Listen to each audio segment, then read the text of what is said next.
ஒரு சிறிய கிராமத்தில் வள்ளுவன் என்ற சிறுவன் வாழ்ந்து வந்தான். அவன் மிகவும் ஆர்வமுள்ள பையன். எதை பார்த்தாலும் ஏன், எப்படி என்று கேட்பான்.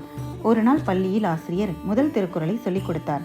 அகர முதல எழுத்தெல்லாம் ஆதி பகவன் முதற்றே உலகு. வள்ளுவன் ஆச்சரியப்பட்டான். வீட்டிற்கு வந்து தாத்தாவிடம் கேட்டான், எப்படி எல்லா எழுத்துக்களுக்கும் முதல்? கடவுள் எப்படி உலகிற்கு முதல்? தாத்தா சிரித்தார். தரையில் என்று எழுதினார்.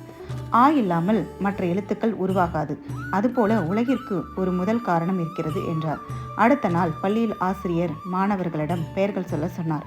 வள்ளுவன் மகிழ்ச்சியுடன் சொன்னான், அம்மா அப்பா என்ற வார்த்தையிலும் தான் முதல்.